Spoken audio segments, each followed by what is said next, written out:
아버지 하나님, 다시금 감사드리는 것은 이 무더운 여름에 저희를 다시 불러주시고 주님 앞에서 예배드리게 하시니 감사합니다.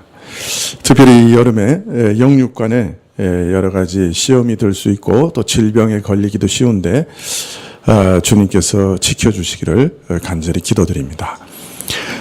저희가 참 연약한 자들이라 여러 가지 환경에도 많이 영향을 받아서 저희 마음과 또 육신이 흔들리기 쉬우니 아버지께서 붙잡아 주셔서 잘 감당할 수 있도록 도와주시기를 원합니다. 또 전국에 이러한 불볕 더위로 인해 고난받는 사람들 참 많이 있는데 저들을 위로해 주시고 또 주의 뜻이면 이 더위를 하감하여 주시기를 구합니다. 아버지 하나님, 저희 가운데 특별히 저희 마음의 믿음을 더하시기를 이 시간 기도드립니다.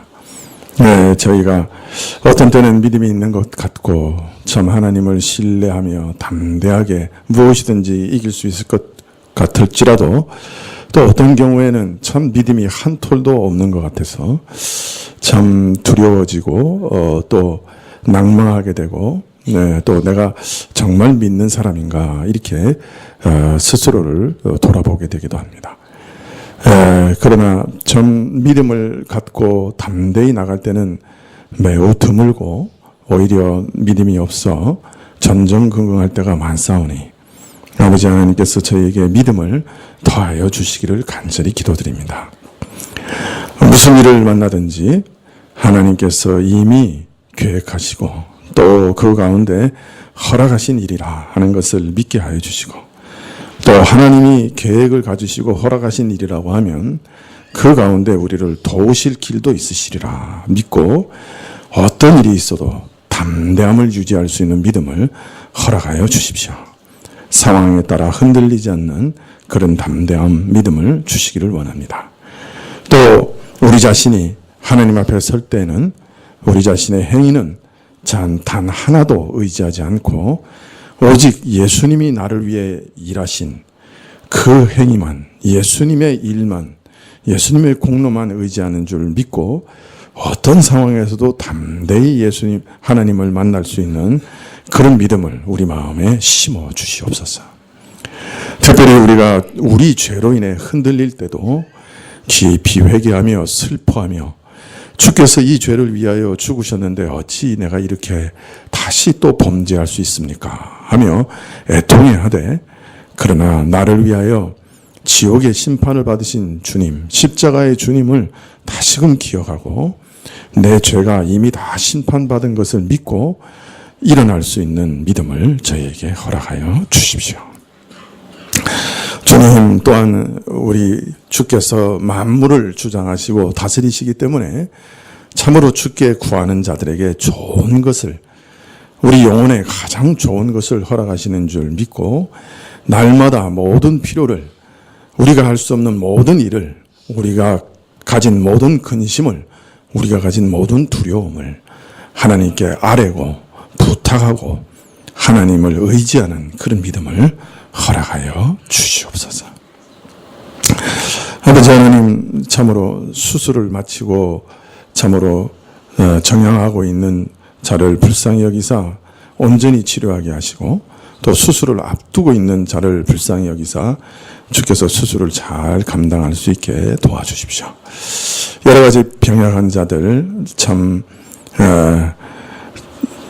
집에서 치료하는 자들 주님께서 기억하셔서 참으로 온전히 낫게 하여 주시고 일어서게 하옵소서. 아버지 하나님, 오늘도 참 주님 앞에 이 교회를 위해서 기도하오니 사람에게 맡기지 마시고 하나님께서 주장하시고 다스리시옵소서. 하나님만이 주인이 되는 교회가 되게 하옵소서. 찬양을 받으시고 또 오늘 저희가 드리는 예물을 받으실 때 저희 전부를 저희를 받아주시옵소서. 저희 자녀들과 저희 산업을 주의 것으로 인치시옵소서. 오늘 또 말씀 주시기를 간절히 구하올 때 예수님의 이름으로 기도합나이다. 아멘.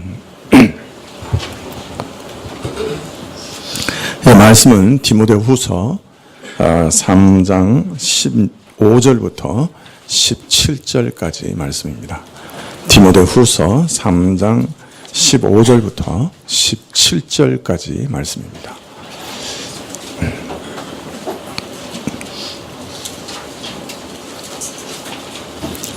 (3장 15절부터 17절까지)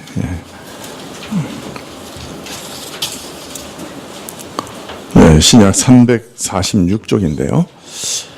찾으신 줄 알고 봉독해 드리겠습니다. 또 내가 어려서부터 성경을 알았나니 성경은 너니 너로 하여금 그리스도 예수 안에 있는 믿음으로 말미암아 구원에 이르는 지혜가 있게 하느니라. 모든 성경은 하나님의 감동으로 된 것으로 교훈과 책망과 바르게 함과 의로 교육하기에 유익하니 이는 하나님의 사람으로 온전케 하며 모든 선한 일을 행하게 온전케 하려 함이니라. 아멘.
감사합니다.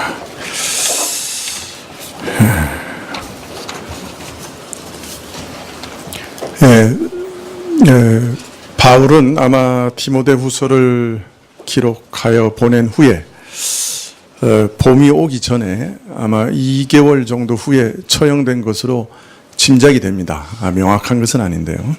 그러니까 아주 처형 시기를 아주 긴박하게 남겨놓고 이 서신을 쓰고 있는 것이죠.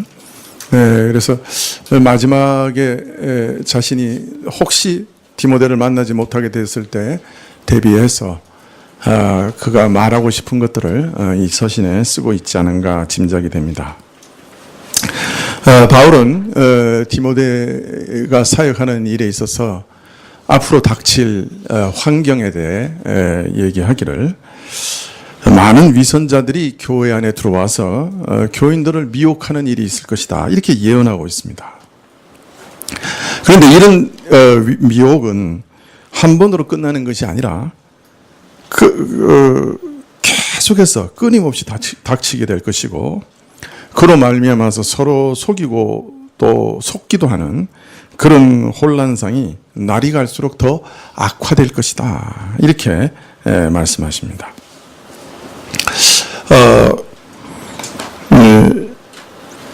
이런 형편에서 우리가 거짓에 속지 않기 위해서는 어떻게 해야 되는가? 지난 시간에 말씀드리기를 우리는 올바른 진리를 바로 알아야 속지 않을 수가 있다. 그럼 어디서 우리는 진리를 알 수 있는가? 오늘 디모데후서 3장 15절에 내가 어려서부터 성경을 알았나니 성경은 능히 너로 하여금 그리스도 예수 안에 있는 믿음으로 말미암아 구원에 이르는 지혜가 있게 한다. 바울은 이렇게 속고 속이는 이런 불행한 일들이 매일 곳곳에서 벌어지는 이런 형편에 대해서 얘기하면서, 그러나 디모데 너는 어려서부터 성경을 배워 알았다 하는 사실을 일깨우고 있습니다. 말하자면 내가 어려서부터 배우고 알았던 이 성경이야말로 모든 거짓의 위험으로부터 너를 지켜줄 것이다. 이렇게 말씀하시는 것이죠. 달리 말하면 이 성경이야말로 진리라, 참된 것이다. 거짓이 휩쓸고 있는 세상 중에서 무엇이 거짓이요 참인지 분별할 수 있게 하는 잣대요 표준이다. 우리가 참으로 쫓아야 할 것이 무엇인지를 가르쳐주는 진리의 잣대다. 이렇게 말씀하고 있습니다. 자, 그런데 성경이 진리라고 하시는데 우리가 모든 거짓에 속아 넘어가지 않기 위해서 성경을 붙들어야 한다고 하시는데, 그러면 성경이 모든 진리를 다 그 안에 담고 있는가 하는 질문을 할 수 있을 것입니다. 우리가 이 세상에서 속이기도 하고 속기도 하는 혼란 속에서 길을 잃지 않도록 하는 모든 진리가 성경에 있는가? 그러면 신앙을 오도하는 이단, 이런 신학적인 지식, 구원에 관한 지식뿐만 아니라 우리가 학교에서 배우는 학문이나 수많은 사람들이 말하는 여러 세상 이야기, 이런 것도 성경의 진리로 분별할 수 있는가? 성경을 아무리 둘러봐도 거기 우리가 학교에서 배우는 수학 공식이나 원리 같은 거 볼 수는 없죠. 자연과학에서 가르치는 그런 내용도 많지 않습니다. 배울 수가 없습니다. 그러나 학교에서 배우는 공부나 여러 사람들의 다양한 주장과 이론들도 분별할 수 있는 진리가 그러면 성경에 있는가? 물론 성경은 그 안에 수학 공식이나 원리를 적어놓지는 않았고 자연과학적인 내용도 자세히 적어놓지는 않았습니다. 그러나 그보다 더 근본적인 것들을 말씀하고 있죠. 과학이 그 탐구 대상으로 삼고 있는 것들, 하나님께서 지으신 하늘과 땅, 만물이 어떻게 생겨났으며 그들은 본래 어떤 상태로 지어졌는가, 또 하나님께서 무슨 뜻과 목적으로 그것을 지으셨으며 그것들이 지금까지 어떻게 유지되고 보존되고 있는가 하는 가장 근본적인 것들을 우리에게 알려주십니다. 이런 진리, 즉 창조와 창조의 목적을 알게 될 때 우리는 과학이 탐구 대상으로 삼는 자연에 대해 어떤 마음의 자세로 다가가야 하는가 하는 것을 알게 되는 것이죠. 그래서 과학하는 사람이 가져야 할 자세와 목적, 방식을 깨닫게 되고 잘못된 과학이 사람을 속이는 그런 부분을 분별할 수 있는 눈을 가질 수 있게 되는 것입니다. 요새는 이제 과학이 발달해서 생명의 영역을 계속 이제 넘나들고 있는데, 하나님이 창조한 생명의 고유성과 또 종이나 이런 것까지 막 넘어가려고 하는 경향이 있어요. 성경을 보면 참 그런 시도는 위태로운 시도가 될 수도 있다, 그런 생각이 드는데요. 성경의 말씀을 잘 이해하고 하나님의 창조 목적을 잘 이해하고 하나님이 하신 일들을 잘 이해하면 우리가 어디까지 가고 어디서 멈춰 서야 되는가, 또 과학이 잘못 말하고 있는 것들을 어떻게 분별할 수 있는가, 이런 근본적인 눈을 열어주시는 것이죠. 이렇게 본다면 일반 사회에 대한 이론이나 심지어 경제와 역사, 철학의 영역도 마찬가지입니다. 성경은 그 모든 것을 지으신 분의 원뜻을 깨닫게 하시고 참 진리의 표준이 무엇인지를 밝혀주시기 때문에 이런 세상의 모든 이론들을 볼 수 있는 눈을 열어주시는 겁니다. 그래서 잘못된 거짓에 속지 않게 하시는 것이죠. 자, 이렇게 본다면 학생들이 공부하는 때에도 성경은 우리가 붙들어야 할 잣대가 되는 것을 알 수가 있습니다. 일반적인 사업이나 경제 활동에도 사실은 성경의 잣대가 있습니다. 물론 성경을 많이 본다고 해서 사업을 잘 하시게 되고 돈을 많이 버시게 되는 그런 방법을 깨닫게 되는 건 아닙니다. 모르겠습니다. 이 여담인, 설교에서 여담을 해도 되는 모르겠는데, 저희 아버님이 아침에 출근하시면 꼭 성경을 읽으셨어요. 그래서 아침에 누구보다도 먼저 출근하셔가지고 아침에 꼭 가서 이제 사무실에서 성경을 읽으셨는데, 하여튼 제가 알기로는 한 5, 6독을 하신 것 같아요. 아침에 이렇게 쭉 가셔서 성경을 읽으실 때. 근데 이제 처음에 성경을 이렇게 쭉 읽다가 갑자기 사업에 대한 막 아이디어가 막 생기셨다고 그래요. 그래서 처음에는 이거 성경 읽는데 방해가 된다고 이렇게 자꾸 거절하셨대요. 그런데 나중에 보니까 이 성경을 읽는데 하나님이 어떤 지혜를 자꾸 주시는 것 같아서 그때는 이제 옆에다가 적었다고 그러시더라고요. 그래서 그 많은 지혜를 가지고 이렇게 사업을 하셨다 그런 얘기를 들은 적이 있습니다. 모르겠어요. 성경 읽을 때 갑자기 사업에 대한 지혜가 떠오르는지는 모르겠습니다만은 그러나 뭐 하여튼 그런 방법이 성경에 이렇게 기록되어 있는 건 아니죠. 기업을 어떻게 운영해야 되는지 경영 기법이나 회사 물류나 인사 방식이나 이런 것에 대한 자세한 내용이 성경에 기록되어 있지는 않습니다. 그러나 신자가 이 땅에서 무슨 일을 하든지 그 근본적으로 그 일을 어떤 목적으로 하는지 어떤 자세로 해야 되는지 하는 것들에 대한 가르침이 성경에 아주 분명하게 있습니다. 우리가 그런 것을 잘 생각하고 따라가면 어떤 면에서는 모든 경영과 경제 활동의 원리를 성경이 알려주실 수 있는 것이죠. 이처럼 우리가 하는 모든 일에 그 바탕을, 토대를 마련하는 것이 또한 성경입니다. 뭐 세상 사람들은 기업하는 일은 이윤을 창출하기 위해서 하는 것이다 이렇게 생각하시는데요. 이 경제학의 뭐 아마 기본 이론일 거예요. 뭐 요새는 조금 바뀐다고 하긴 하는데, 그러나 성경에서는 분명히 우리가 우리 자신을 위해 살지 않고 모두 다른 사람을 섬기기 위해서 사는 것이라고 가르치시잖아요. 그렇다면 기업의 목적도 의외의 것이 될 수 있어요. 다른 사람을 섬기는 것이 목적이 될 수 있는 것이죠.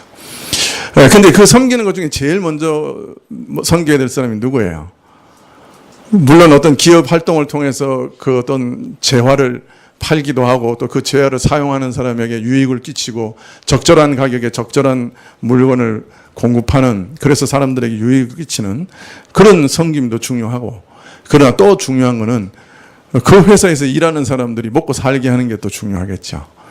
그래서 저는 기업하시는 분들은 다 애국자라고 생각합니다. 우리나라 같이 기업하기 힘든 상황에서 기업을 유지해 가시는 것도 힘든 일이고, 근데 거기에 더해서 많은 사람들을 먹이고 살리고 있잖아요. 그건 구제 행위보다 훨씬 낫습니다. 그래서 기업은 어떤 면에서는 잘 유지하면서 그 기업에 있는 직원들을 먹여 살리는 게 아주 중요한 목적이에요, 사실은. 그거 통해서 나도 먹고 사는 거죠. 그렇지만 직원들 먹여 살리는 거, 그거 아주 중요한 목적 중에 하나예요. 하여튼 우리가 생각하는 것과 성경은 다르게 말씀하시는 거죠. 그것들을 통해서 하나님이 먹을 것과 입을 것을 직원들에게 공급하시는 하나님의 손길인 거죠. 그 기업이라고 하는 것이. 여하튼 성경은 사실 우리 일상 삶과 생각과 철학과 바른 종교와 그 모든 것에 대한 진리를 우리에게 알려줍니다. 그래서 이처럼 성경은 우리 삶이 거짓된 것을 일생 추구하다가 멸망하지 않도록 지켜주시는 거예요. 우리 인생의 목적에서부터 삶의 방식까지 다 가르쳐 주시는 거죠. 그래서 마지막 시대에 사람들이 겪게 될 가장 고통스러운 일인 거짓에 속는 불행에서 우리를 보호해 주시는 거죠. 오늘 자꾸 이제 설교가 새길로 가는데, 요새 물속에 150조 원짜리 금괴가 담긴 선박이 가라앉아 있다고, 러시아 선박이 가라앉아 있다고 투자하라고 난리가 났죠. 아세요? 거기 혹시 투자한 분 계세요? 손 들고 매맞자. 일단 그 당시 러시아 전체 예산이 150조 원이 안 됩니다. 한번 생각해 보세요. 그러면 러시아가 일본에게 졌겠어요? 일본 함대 포탄에 맞아서 가라앉은 배인데 150조라고 그랬죠? 맞나요? 내가 잘못 생각해? 15조예요? 아니죠. 150조 맞죠? 아니, 러시아 함대 운영비가 1년에 150조가 되는 나라가 어디 있어요? 150조면 지금 미국 해군도 그보다는 적게 드는데, 그 말을 믿는 게 참 신기하죠? 근데 그거 믿고 투자한단 말이에요. 왜? 일확천금을 노리기 때문에. 근데 성경에 뭐라 그러세요? 땀 흘리지 않고 버는 거는 조심하라 그랬어요. 그리고 그거 하지 말라 그랬어요. 땀 흘려서 벌라 그랬어요. 성경의 원리대로 잘 살면 거기 안 넘어가는데, 성경의 원리대로 안 살면 그런데 넘어간다고요. 획가닥 넘어간다. 일확천금에. 아무리 생각해도 그 당시 러시아 전체 예산보다도 많은 액수가 배에 실렸다고 하는 건 믿을 수가 없어요. 그런 허황된 것들을 자꾸 믿게, 속이는 거예요, 서로. 여러분, 조심해야 돼요. 성경을 따라가면 그런데 안 속아요. 일단, 땀 흘려서 벌지 않는 거는 탐내지 않으니까 안 속는 거죠. 물론 속고 속이는 이런 불행 가운데 우리 영혼의 영원한 운명을 좌우하는 영적인 진리에 거짓이 있어서는 안 될 것입니다. 그래서 바울은 다시금 강조하기를 성경에는 구원에 이르는 참 지혜가 있다, 이렇게 말씀하셨어요. 만일 우리가 성경이 없다고 혹시 가정을 해봅시다. 그러면 우리가 하나님을 어떻게 알겠어요? 그게 어떤 사람들이 와서 전해준다고 해도 그게 정말 참 하나님의 말씀인지를 우리가 어떻게 분별할 수 있겠어요? 하나님의 사랑을 누구에게 듣겠습니까? 성경이 아니면 나를 사랑하사 나를 위해 십자가에서 죽으신 예수님을 어떻게 발견하겠어요? 그분을 어떻게 만나겠어요? 그분의 은혜를 어떻게 우리가 소유하겠어요? 못하죠. 성경이 있기에 성경 말씀을 통해서 하나님이 나 같은 죄인을 사랑하신 것을 알았지요. 성경이 있기에 예수 그리스도가 이 세상에 오셔서 나 같은 죄인을 위해 십자가를 위해서 죽으신 것을 알았죠. 그 말씀을 붙들고 우리가 감격하게 되고 또 그를 영접하게 되는 것이죠. 성경이 있기에 내가 누군지를 알게 됐죠. 여러분, 내가 누군지를 가르쳐주는 데가 세상에 어디 있습니까? 누가 가르쳐줍니까? 아무도 가르쳐주지 않죠. 학교에서 가르쳐주는 거 따라가면 우리 조상이 원숭이래요. 바꿔 말하면 우리가 원숭이 새끼라는 말밖에 더 됩니까? 그러나 하나님의 말씀을 통해서 내가 하나님의 아들이라고 하는 것을 발견했죠. 그러나 죄인이기 때문에 용서받아야 되고 구원이 필요한 존재라고 하는 것을 말씀을 통해 배웠습니다. 우리가 그 말씀을 들었기에 하나님 앞에 회개하고 예수님을 내 구주로 영접한 거 아닙니까? 성경이 없었다면 우리가 어떻게 그와 같은 놀라운 진리를 알고 올바로 반응할 수 있었겠습니까? 성경이 있었기에 가능한 것이죠. 이와 같이 성경은 우리에게 구원을 주시는 길이요, 진리요, 지혜입니다. 그러니 구원 얻는 데 있어서 성경만큼 중요한 것은 없지요. 이전에 국민일보의 어떤 목사님 사모님이 간증을 실으셨는데, 이분의 아버지는 이북에서 내려오신 분인데 할아버지의 영향을 받아서 참 믿음이 좋으셨대요. 그래서 어릴 때 전문물로 항상 기도하시고 성경 말씀을 읽으시는 아버지의 모습을 보고 자랐는데, 그만 중3 때 그 아버지가 돌아가셨다는 거예요. 아버지가 돌아가시면서 식구들을 불러놓고 유언을 남기셨는데, 그 유언이 딱 한마디였어요. 하나님을 찾으라. 그 유언만 남기고 돌아가신 거예요. 이 아버지의 유언을 마음에 담고 그녀가 하나님을 찾기 위해서 백방으로 노력했어요. 그래서 이제 방학이면 기도원에 가서 금식하면서 기도하기도 하고, 그런데 하나님 만나지는 못했어요. 오늘 겨울 방학에 하나님을 찾기 위해서 이번에는 서울에 올라와서 사람들을 만나기 시작했는데, 경희대 약학과 4학년 언니를 만나서 도서실에서 함께 공부하게 되었습니다. 어느 날 언니가 질문합니다. 너 구원 받았냐? 자신 있게 대답을 못한 그녀는 언니의 인도로 어느 선교단체 집회에 참석하게 되었고, 그때부터 성경을 아주 진지하게 읽게 되었다. 그렇게 간증합니다. 어려서부터 교회에서 자랐고, 성경 구연대회, 이런 연극, 이런 것도 많이 하고, 또 성탄절에 새벽송도 부르면서 신앙생활을 했는데, 성경을 진지하게 읽어본 적은 없었던 거예요. 근데 서울에 올라와서 성경을 읽으면서 처음으로 예수님이 누군지 바로 알게 되었다. 그렇게 간증하는 것을 보았습니다. 나를 위해 십자가에서 달리신 예수님 때문에 새 생명을 얻고 하나님의 자녀가 되는 권세를 얻었다는 사실을 성경을 통해 깨달았다. 성경 외에는 하나님을 만나는 길이 없음을, 구원 얻는 길이 없음을, 삶의 방식과 목적을 아는 길이 없음을 그때 깨달았다 하고 간증하였습니다. 이처럼 하나님 만나기를 원하는 분들, 하나님을 찾아 만나기를 원하는 분들은 성경을 읽기 바랍니다. 성경은 구원에 이르는 지혜, 또 하나님을 만나는 길입니다. 바울은 이어서 이 성경의 기원과 유익에 대해서 이렇게 말씀하십니다. 디모데후서 3장 16절에 모든 성경은 하나님의 감동으로 된 것으로 교훈과 책망과 바르게 함과 의로 교육하기에 유익하니, 이렇게 말씀합니다. 이 성경은 매우 특별한 책이라, 참 하나님의 감동으로 된 것이다, 이렇게 말씀합니다. 이 우리말로 이렇게 하나님의 감동으로 되었다, 이렇게 말씀하시니까 하나님께서 성경을 쓰는 이렇게 기자에게 마음에 어떤 이렇게 감정, 이렇게 아주 감동을 이렇게 주셔가지고 뭘 깨닫게 해서 이렇게 성경을 쓰셨나 보다, 이렇게 생각하기 쉽습니다만은 본래 사용된 이 표현은 조금 특이합니다. 이 말은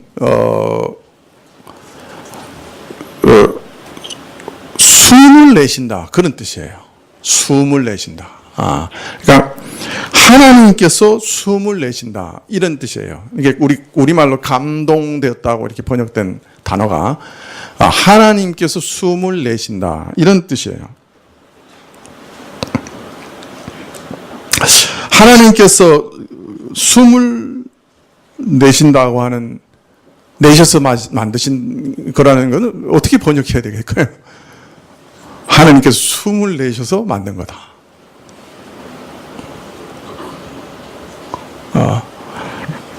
그래서 번역하기 힘들어서 감동이라고 번역을 한 거죠. 하나님께서 그 기운을 불어넣으신 책이다, 이렇게 번역할 수 있을까요? 하여튼 하나님께서 계시하셔서 알리신 거죠. 근데 그 성경 기자에게 계시하신 특별한 방식을 하나님께서는 그 신비로운 과정을 자신의 숨을 내쉬듯이 불어내신 것이다, 이렇게 지금 말씀하고 있는 것이에요. 사실 이 표현이 구체적으로 뭘 뜻하는지 짐작하거나 말하는 것은 참 쉽지 않습니다. 아주 신비로운 거죠. 그저 사람의 예를 빌어서 이렇게 표현하고 있습니다만은, 구체적으로 하나님께서 성경을 기록한 기자들을 어떻게 사용하셨는지, 어떻게 움직이시고 어떤 영향을 주셨는지 우리가 설명하는 것은 쉽지 않습니다. 다만 근본 핵심을 말한다면 하나님께서 친히 알리신 책이다, 그건 분명한 거죠. 이 거룩한 책들은 하나님께로부터 나온 거다. 하나님께서 그 숨을 불어내셔서 만드신 거니까 하나님께로부터 나온 거다, 이렇게 말할 수 있습니다. 근원이 하나님부터다, 이걸 알리고 있는 것이죠. 그래서 성경은 저자 누구 그러면 40명 다의 저자를 다 말하는 게 아니라 하나님 이렇게 말할 수 있는 책인 거예요. 하나님으로부터 나온 것이기 때문에. 네. 저자 하나님 이렇게 말할 수 있는 책이라는 거예요. 네. 하나님으로부터 나온 책이다. 이렇게 지금 설명하고 있는 것이죠. 여러분 성경을 읽어보면 대부분 처음에는 좀 이상한 생각을 하게 되는데 성경 읽어보면 대부분은 뭐예요? 성경 많은 부분을 차지하고 있는 게 뭐로 보여요? 역사죠, 역사. 구약 이스라엘의 역사. 또 어떤 면에서 예수님의 복음도 역사는 아니지만은 그 역사의 순서대로 그렇게 기록한 건 아니지만 역사와 매우 비슷해요. 그러니까 그분의 행적을 기록하고 있는 거죠. 근데 성경은 이런 역사를 기록해서 그 역사를 통해서 하나님이 누구신지를 가르쳐 주시고 하나님께서 이 역사의 주인이신 걸 가르쳐 주시고 또 역사를 미리 예언하시고 그 청사진을 미리 알려주셔서 자신이 모든 우주의 참 신이요 지배자인 것을 알려주고 계시죠. 네. 성경의 예언은 뭐 미리 내다본 게 아니잖아요. 그것도 포함되어 있지만 하나님 미리 계획하신 거를 미리 선포하신 거잖아요. 그 계획한 거 선포하신 다음에 그걸 다 이루어내시기 때문에 역사의 주인이고 역사의 계획자시고 주관자시고 그리고 참 신이라고 하는 것을 성경을 통해서 증명하고 계시는 거죠. 그리고 또 그 역사의 예언대로 오셔서 모든 일을 이루시고 우리를 구원하신 메시아 예수님께서 바로 참신이 보내신 메시아다 하는 것을 증명하고 계시고 또 역으로 예수님의 아버지가 참신이다 하는 것을 역사를 통해서 증명하고 계시는 거죠. 그래서 성경에는 역사를 기록하고 있고 그 다음에 심지어는 그 역사의 의미까지 기록하고 있죠. 근데 사실은 사람이 자신이 본 역사를 그대로 기록할 수 있을까요? 불가능해요. 사람이 역사를 보고 있어도 그 역사를 제대로 파악하고 기록하는 게 불가능해요. 우리는 겨우 몇십 년 전에 있었던 박정희 대통령에 대해서도 정확하게 판단하지 못해요. 어떤 사람들은 뭐라 그래요? 네, 참 국가를 가난해서 구해낸 민족의 영웅이다 이렇게 평가하죠. 또 어떤 사람은 어떻게 평가해요? 민주주의를 질식시킨 악인이다 이렇게 평가해요. 그 사람은 아니라도 경제는 발전했다. 또 어떤 사람은 아니다. 필리핀과 우리나라가 다른 것은 박정희라는 인물이 있었느냐 없었느냐는 차이다. 이렇게까지 또 얘기를 해요. 네. 사람들의 보는 눈이 이렇게 달라요. 똑같은 사람을 보고 있는데 이렇게 달라요. 역사는 그럼 어떻게 기록되는 거예요? 누가 정권을 잡았는지에 따라서 기록이 달라지는 거예요. 근데 우리나라는 정권이 왔다 갔다 있기 때문에 기록이 수십 가지로 서로 달라요. 한 사람에 대해서. 어느 게 진실이에요? 둘 다 진실이에요? 둘 다 거짓이에요? 심지어는 어떤 사건을 두 사람이 같이 봤는데 증언이 다를 때도 있어요. 자동차 사고로 봤는데 서로 달라. 증언이. 그럴 수도 있어요. 영국의 어떤 역사학자가 런던탑에 갇혔는데 거기서 수많은 사건들을 이렇게 목격을 한 거예요. 런던탑에서. 그리고 자기 나름대로 이제 역사를 딱 역사학자니까 이런 것일 거다 하고 기록을 한 거예요. 런던탑에서 딱 나온 다음에 다시금 조사를 해보니까 전혀 다른 얘기예요. 전혀 다른 얘기예요. 그래가지고 역사 쓰는 걸 포기했다.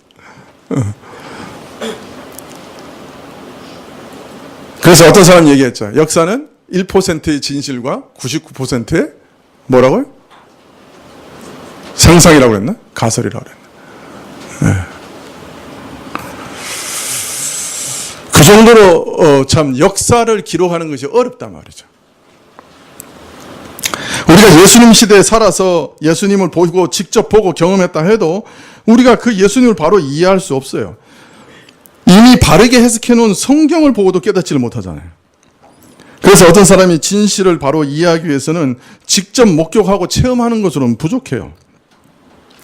그 일을 바로 보고 그 의미를 바로 깨닫게 하는 것이 사람의 능력으로는 그 확실성이 보장되지 않는 거예요.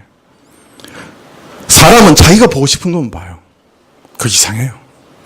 네. 아무리 많은 애들이 이렇게 섞여 있어도 엄마는 자기 애 음성만 들어요. 신기하죠? 아무리 많은 사람들이 섞여 있어도 아내는 남편만 딱 집어내요. 남편이 무슨 짓 하는지 정확하게 보고 있어요. 사람은 보고 싶은 것만 보는 거예요. 자, 그래서 진리를 보증하시기 위해서 하나님이 하신 일이 뭐냐면 이게 감동하신 거예요. 모든 성경은 하나님의 감동으로 된 것이다. 이렇게 말씀하죠. 하나님은 옛 구약 선지자들이 실제로 경험하지 못한 미래의 일, 예수 그리스도를 정확하게 예언하고 말하게 하기 위해서 감동하셨어요. 그 선지자들을. 그리고 신약 사도들이 체험한 예수 그리스도를 기록하되 하나님의 목적과 뜻을 바르게 이해하고 그 의미를 바로 이해하고 기록하게 하시기 위해서 사도들을 감동하셨어요. 오늘 보니까 모든 성경은 하나님의 감동으로 된 것이니라고 했어요. 그래서 모든 성경은 하나님의 감동으로 된 것이에요. 흔히 이것을 신학적으로는 우리는 영감이라고 보통 얘기를 하는데요. 그래서 성경은 영감되었다. 이렇게 얘기합니다. 베드로는 이 일을 이렇게 또 표현하고 계십니다. 베드로후서 1장 20절에 보면 먼저 알 것은 경의 모든 예언은 사서로 풀 것이 아니니 예언은 언제든지 사람의 뜻으로 내는 것이 아니요 오직 성령의 감동하심을 입은 사람들이 하나님께 받아 말하는 것입니다. 여기 경의 모든 예언은 이라고 말했는데 그 말은 성경을 얘기하죠. 구약 성경 얘기하고 있습니다. 하나님의 말씀인 이 성경은 사람의 뜻으로 말미암아 생겨난 것이 아니라고 말합니다. 말하자면 사람의 깊은 사색이나 묵상이나 연구를 통해서 발견해낸 사실을 기록한 내용이 아니라 그래요. 비록 사람이 말하였지만 사람이 쓴 글이지만 성령께서 온전히 주장하시는 가운데 본래 여기는 성령의 감동이라고 표현되어 있지만 이 말은 디모데 후서에 있는 말하고는 다른 말이에요. 또 디모데 후서에서는 하나님의 숨, 하나님께서 내시는 숨 이렇게 번역을 말했는데 여기서 감동은 무슨 말이냐면 성령의 감동으로 됐다. 베드로가 말하는 성령의 감동은 성령께 의해서 운반되었다. 이런 뜻이에요. 성령께서 나르셨다. 이런 뜻이에요. 운반된 거다. 성령에 의해서 운반된 거다.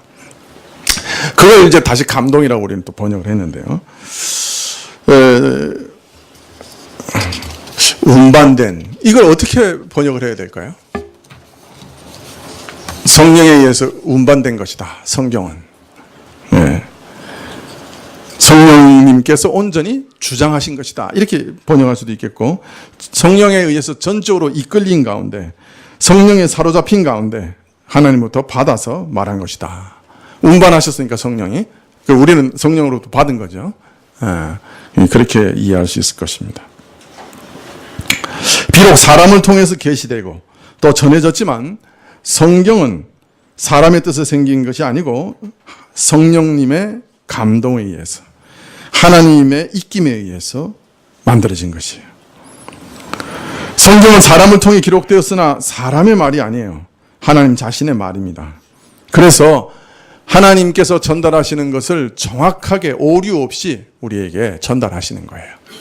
그래서 신학적으로 성경은 영감되었는데 완전하게 영감되고 유기적으로 영감되고 축자로 영감됐다. 이렇게 얘기해요. 그래서 유기적, 완전, 축자, 영감. 좀 어렵죠? 근데 이 유기적이라는 말은 기계적으로 받아 쓴 건 아니라는 거예요. 내가 생각하고, 그래서 그 성경마다 그 저자의 특징이 다 들어있어요.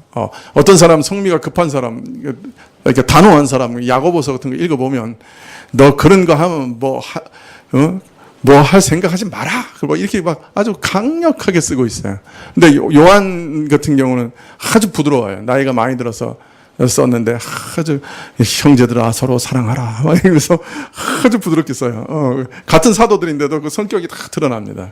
그런 성품까지 다 사용하셔서 그 사람의 문체까지 사용하셔서 받아쓰기 한 게 아니라 감동하시면서 썼다. 그렇게 하는 거죠.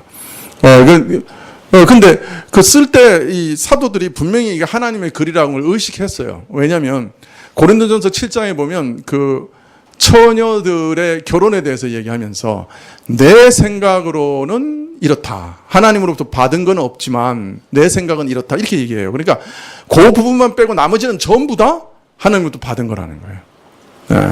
그런데 문제는 하나님께서는 그 하나님께 받은 건 없는데 내 생각은 이렇다고 하는 사람의 생각까지 성경에 넣으셨어요. 그게 하나님 말씀이 되게 하신 거예요. 원리가 되게 하신 거예요. 그러니까 아주 특이하죠. 그래서 그걸 유기적 영감이라 그러죠. 그리고 완전 영감이라고 그래요. 사상이나 모든 면에서 다 영감됐다. 그 다음에 축자 영감은 그러나 단어 사용 하나하나까지 하나님께서 간섭하셨다는 거예요. 그래서 우리가 성경 읽을 때 단어 하나하나의 뜻을 아주 주의 깊게 살펴보는 거예요. 단어 하나하나까지 하나님이 다 주의 깊게 영감하셨다. 오류 없이 사용하셨다. 그렇게 믿는 것입니다. 그래서 우리가 성경이 특별한 책이라고 하는 걸 믿는데 그것은 성령의 영감이라고 하는 특별한 작용 때문에 이게 하나님 말씀이라고 믿는 거예요. 어떻게 하나님 말씀이 됐느냐? 유기적, 완전, 축자, 영감에 의해서, 성령의 영감에 의해서 하나님 책이 됐다. 이렇게 믿는 것입니다. 그래서 영감이라고 하는 성령의 작용은 쉽게 말하면 이런 거예요. 이 마리아가 죄가 있는 여자죠. 그런데 성령의 잉태로 인해 죄 없는 예수님께서 이 땅에 오셨죠. 성경 기자들도 오류와 죄가 많은 사람들이죠. 그런데 성경의 영감을 통해서 죄 없고 오류 없는 성경을 만들어내셨어요. 그 죄 있는 사람을 통해서 그런 작용을 성령의 영감이다. 그렇게 말씀하시는 겁니다. 바울은 이를 좀 더 다르게 표현하되 고린도전서 2장 9절에 이 복음을 가리켜 세상의 가장 탁월한 자들조차 상상도 못한 내용이요 오직 하나님께서 성령으로 보이시고 알리신 거다. 이것을 우리가 가르치고 전할 때도 오직 성령의 가르치시는 것으로 가르친다. 그렇게 말씀하십니다. 또 이것을 듣고 분별하고 깨닫는 것도 오직 성령으로만 가능한 것이다. 그래서 성경이라는 책은 매우 특별한 책이다. 처음 주어지는 것부터 성령으로, 또 읽고 이해되는 것도 성령으로, 믿어지는 것도 성령으로, 모든 과정이 성령이 주장하시는 거다. 그렇게 말씀하고 있습니다. 그래서 성경이 있는 곳에는 성령께서 역사만 하시면 구원의 역사가 일어나요. 우리나라 초창기에 토마스 선교사가 제일 처음 와서 대동강에서 복음 전하려고 하다가 순교했죠. 박충권이라고 하는 사람이 그 목을 잘랐죠. 근데 이 사람이, 토마스 선교사가 목이 잘리기 전에 성경을 200권 정도를 나눠줬어요. 주변 사람들한테. 그 박충권이한테도 목을 치려고 하는 사람에게 성경을 줍니다. 박충권이 안 받아요. 물론 나중에 이 박충권이 평양 교회 장로가 됩니다. 그런데 그 중에, 최칠왕이라고 하는 사람한테 성경 3권을 줬어요. 그 당시 12세인데 이 아이가 12세 나이로 3권을 받은 거예요. 이게 이제 받았는데 이 성경을 가지고 있으면 그때는 이제 이게 불온 문서를 가진 거니까 막 색출하고 잡아가고 막 그랬단 말이에요. 그러니까 12살 되는 애가 3권의 책을 받아놓고는 이게 잘못하면 큰일 나는 일이니까 걱정이 돼서 그 평양시의 문을 관리, 그 성문을 관리하는, 영문 순사라고 하는 박영식이라는 사람한테 책 3권을 줍니다.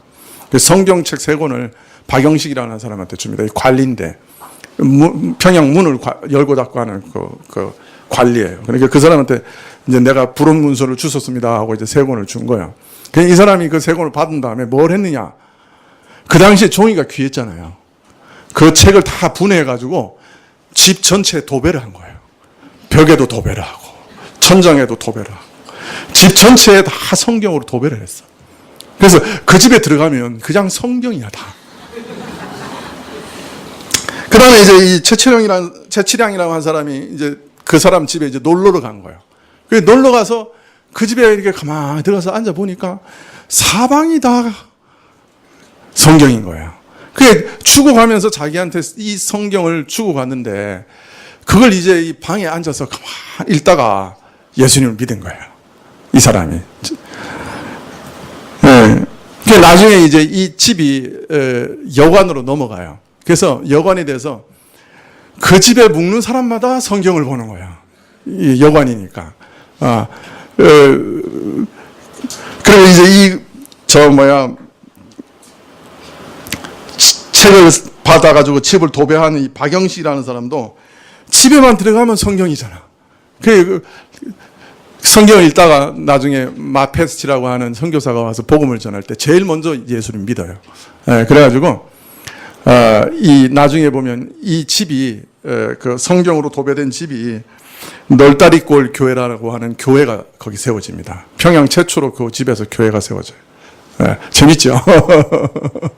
그리고 그 집 도배한 박영식이라는 사람도 그 널다리 교회 영수. 옛날에 목사 이전에 신학교육 받기 전에 이제 목사 역할을 한 사람이 영수인데 그 널다리골의 영수가 되고, 거기 있는 사람들이 다 이제 신자가 됐죠. 놀라운 거는 마페 선교사가 그 널다리 교회에서 예배를 드리는데 처음에 한 20사람 정도 모였는데 많은 사람들이 그 토마스 선교사가 준 그 성경을 가지고 왔더라는 거예요. 그래서 예배 드리는데 이미 성경을 들고 와서 예배를 드렸다. 그러니까 그 죽어가면서도 참 200권의 성경을 나눠줬던 그것이 끝내는 역사에서 평양교회를 이루는데 밑거름이 됐다는 얘기가 있습니다. 참 대단하죠. 우리 같으면 그 목 치려고 칼을 들이대면 막 살려달라고 빌 텐데 토마스 선교사는 죽을 줄 알았으면서도 성경을 막 계속 나눠주고 자기 목 치는 사람한테도 성경을 줬어요. 그리고 자기 목숨을 하나님께 부탁하고 그 목이 잘렸다. 그리고 그 순교자의 피가 헛되지 않아서 평양에 그 말씀의 씨가 뿌려지고 그 말씀 때문에 교회가 세워졌다. 그런 말씀을 교회에서 읽은 적이 있습니다. 이러한 성경은 교훈과 책망과 바르게 함과 의로 교육하기에 유익하다 그렇게 말씀합니다. 성경은 이렇게 알려진 하나님의 말씀이요 이렇게 전하고 가르쳐져서 깨달아지고 믿어지는 만큼 이 성경은 교회에서 가르치고 또 잘못을 책망하고 바로잡고 의로 교육하고 훈련하는 일에 매우 유익하다. 이렇게 말씀합니다. 디모데후서 3장 17절에는 이렇게 말합니다. 이는 하나님의 사람으로 온전케 하며 모든 선한 일을 행하기에 온전케 하려 함이니라. 여기서 하나님의 사람이라고 할 때는 참으로 신자들, 하나님께 속한 신자들을 말할 수도 있고 또 목회자를 말할 수도 있습니다. 사역자를 말할 수 있습니다. 그러나 하여튼 일반 신자나 목회자나 모든 선한 일을 행하기에 온전하게 하며 선한 일을 행하는데 참 온전한 그런 것이 성경이다. 이걸 보통 성경의 충족성이라고 얘기하는데요. 신학적으로는 이렇게 충분하다는 거예요. 성경으로 충분하다. 목회자나 일반 신자들이나 모든 선한 일을 행하기에 부족함이 없는 은혜를 성경이 주신다. 믿음과 사랑으로 주 안에서 행하는 일에 주를 의지하는 일에 주와 함께 고난받는 일에 매일매일 우리가 살아가는 모든 일에 가정에서나 직장에서나 날마다 부딪히는 그런 일 속에 우리를 능히 지키시고 지탱해 주시는 은혜가 성경 안에 있다. 목회자가 목회하는 모든 일에 성경은 은혜를 주신다. 그렇게 말씀합니다. 하나님의 말씀은 이처럼 매우 실제적이어서 날마다 온갖 어려움과 미혹과 위협 속에서 살아갈 때 그것에서 벗어나게 하며 구원해내며 어려움을 능히 견디게 하며 믿음과 사랑 안에서 살아가게 해주는 하나님의 은혜와 능력이 성경 안에 있다. 우리와 매우 가까이 있다. 그렇게 말씀하고 있습니다. 자, 마지막으로 여기서 우리가 한 가지만 더 생각해 봅시다. 우리가 말씀의 은혜를 막 받고 그랬을 때 이 은혜가 얼마나 지속됩니까? 보통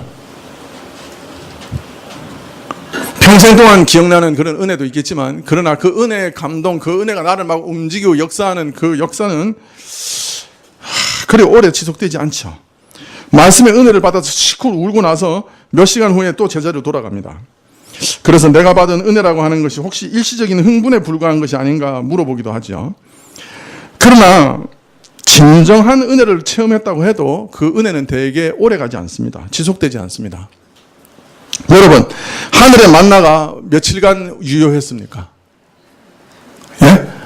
딱 하루 유효했습니다. 예. 예수님께서 우리 기도를 가르치실 때 일용할 양식이라 그랬습니다. 일용할이란 뭐예요? 매일매일 구하라는 거죠. 매일매일 필요한 양식을 구하라 그랬어요. 영육간에 필요한 양식은 매일매일 구하라는 거예요. 그러므로 오늘 은혜가 내일까지 유효하지 않습니다. 매일 일용할 양식을 구하듯이 우리는 오늘 하루를 살아갈 은혜와 말씀을 필요로 하는 것이에요. 어제 충만했던 은혜가 오늘 자동적으로 지속되지 않습니다.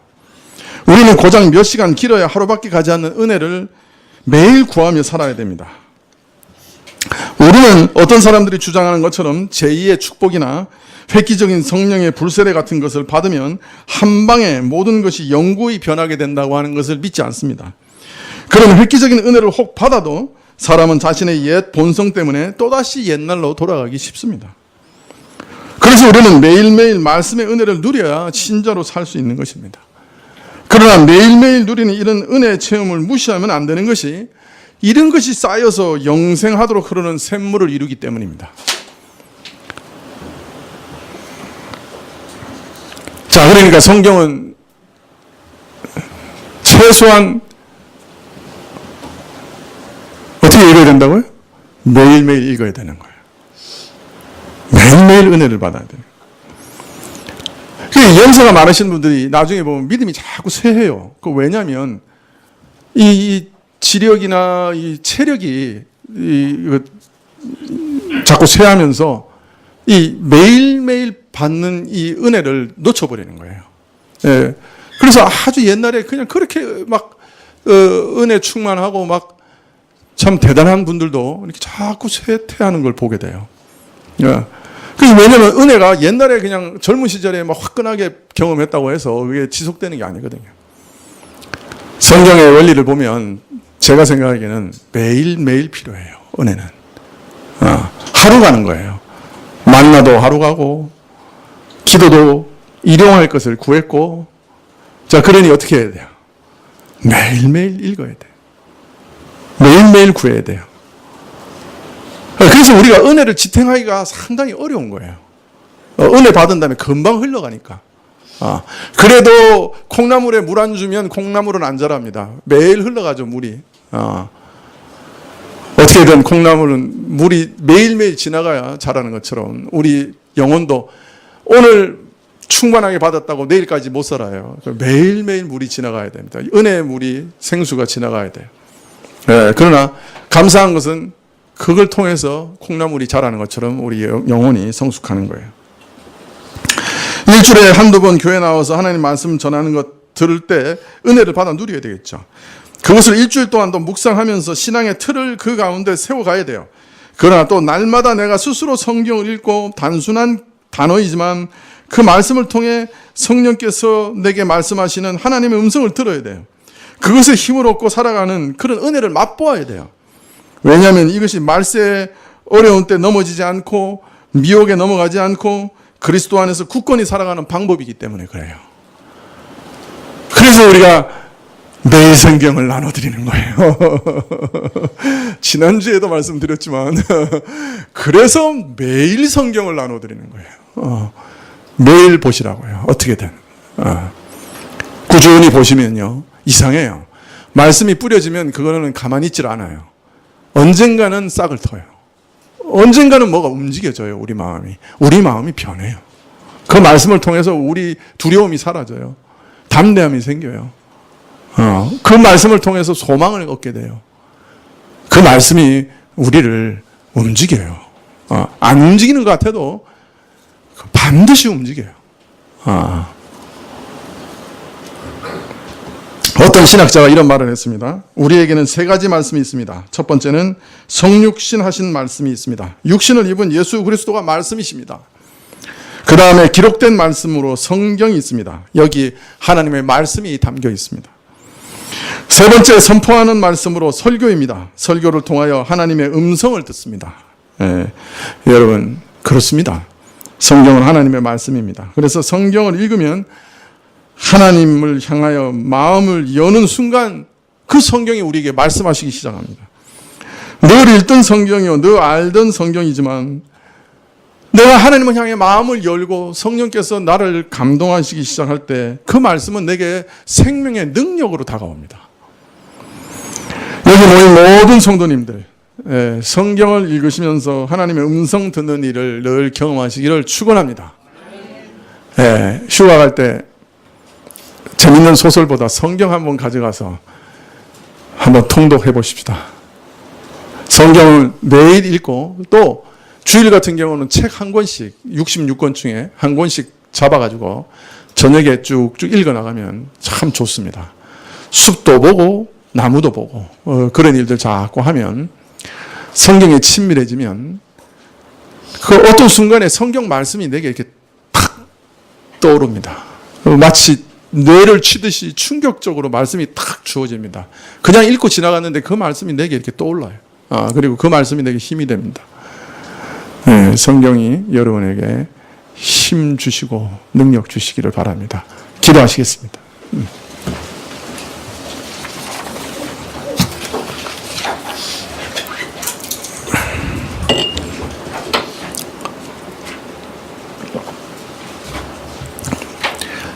하나님께서 우리에게 이 험악한 세상 살아갈 수 있도록 선물을 주셨습니다. 참 우리 굶주린 영혼에 참 먹을 것을 주시는 그 양식을 주시는 말씀을 우리에게 주셨습니다. 주님, 이 말씀을 부지런히 먹고 또 묵상하고 되씹고 그 안에서 참 구수한 맛을 누릴 때까지 주님께서 우리에게 역사하시고 또 그것을 늘 즐거워하며 묵상할 수 있는 은혜를 허락하여 주십시오. 그것이 우리 마음을 사로잡게 하시고 그 말씀이 우리 삶을 변화시키게 해 주십시오. 우리 안에 영원한 소망을 두시고 또한 모든 두려움을 이기게 하시는 능력이 되게 하옵소서. 모든 것 주께 의탁하옵고 예수님의 이름으로 기도합니다. 아멘. 네. 235장입니다.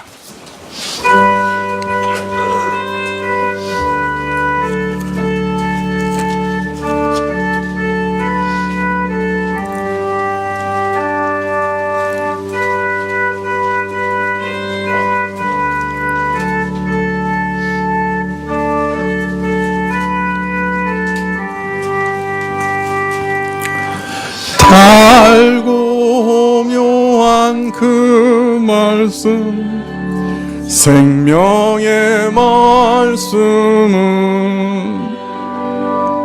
귀한 그 말씀 진실로 생명의 말씀이 나의 길과 믿음 밝히 보여주니 아름답고 귀한 말씀 생명샘이로다.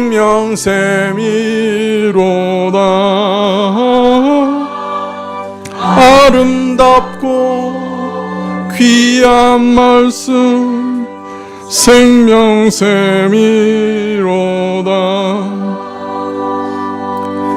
귀한 그 말씀 내 노래 제목이 되도다. 모든 사람의 복주는 생명의 말씀을 값도 없이 받아 생명 길을 가니 아름답고 귀한 말씀 생명샘이로다.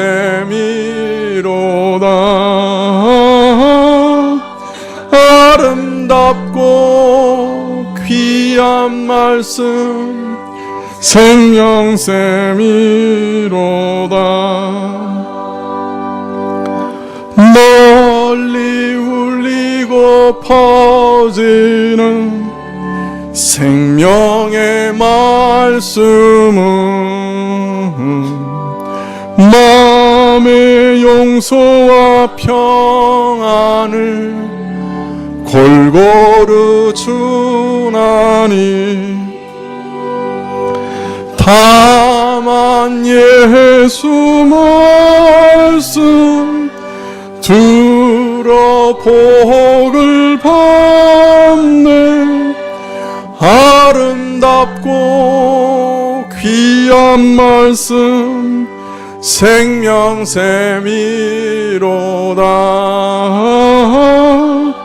아름답고 귀한 말씀 생명샘이로다.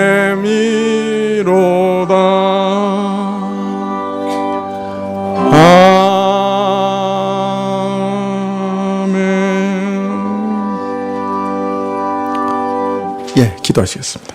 지금은 우리 주 예수 그리스도의 은혜와 하나님 아버지의 그 크신 사랑과 이 은혜와 사랑을 깨닫게 하시고 누리게 하시는 성령님의 교통하시고 역사하심이 주의 말씀 속에서 주의 음성을 듣기를 원하여 머리 숙인 주의 백성들 위해 지금부터 영원까지 함께 계실지어다.